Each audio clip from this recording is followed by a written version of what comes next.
And now we get into some of what I call secret weapon stuff. Some people have secret weapons, secret knowledge. Knowledge is a weapon.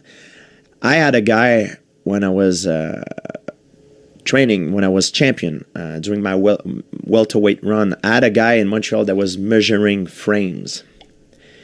Nobody knows that. He was watching fight, and he was making a frame with image. So when someone threw a punch, click, click, click, click.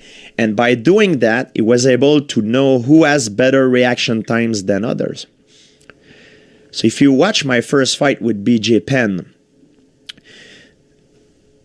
I had a horrible first round. And that fight was very competitive, all the way to the end, like very, very tight fight.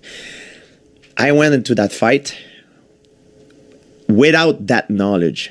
And normally when I was competing, I used to always be the fastest guy. When I fought BJ Penn, he was so freaking fast. He was in his prime. And I remember, normally when I go first, I always touch the target. But BJ Penn, I couldn't touch him. He was so fast. My jab didn't work because he was always like avoiding it and coming back with a counter punch or counter jab. And he messed me up real fast. So I had to the second and third round, I had to change my strategy to wrestle him. I won the fight by an inch. After I met that guy, that he's not a scientist, he's a guy that does that for fun. And he showed me what he did. And I thought it was just incredible. It was like a secret weapon, secret knowledge that nobody knows. He told me BJ Penn has the fastest reaction time of all the UFC roster that he couldn't measure. And the way he did it is when you throw a punch or a kick, how much frame it takes him to react to that body stimuli. And I know that BJ Penn had the fastest reaction time. Lyoto Machida, by the way, was second place. Really? Yes. But this over time can change because your brain can't punch and, so things change. Body like that. slow down. Yes. I'm talking about prime BJ Penn. I knew BJ Penn had the best reaction time, but I knew also he had a poor reset time. And poor reset time is, the guy told me that when I fought BJ Penn the second time, I knew that if I come into the fight, I couldn't go first because he was too fast.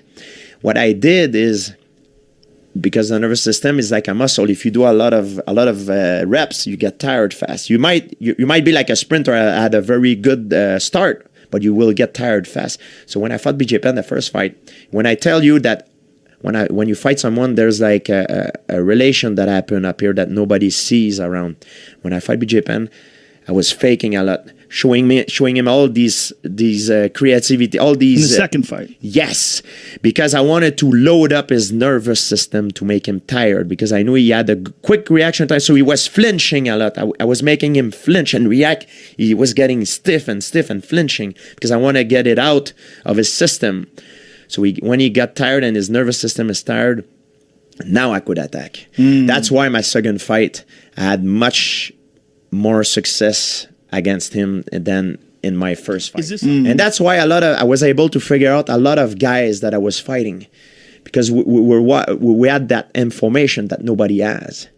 A lot of people have different tricks. It's like a war. You want to, like the American had the atomic bomb. Like in fighting, we have that knowledge.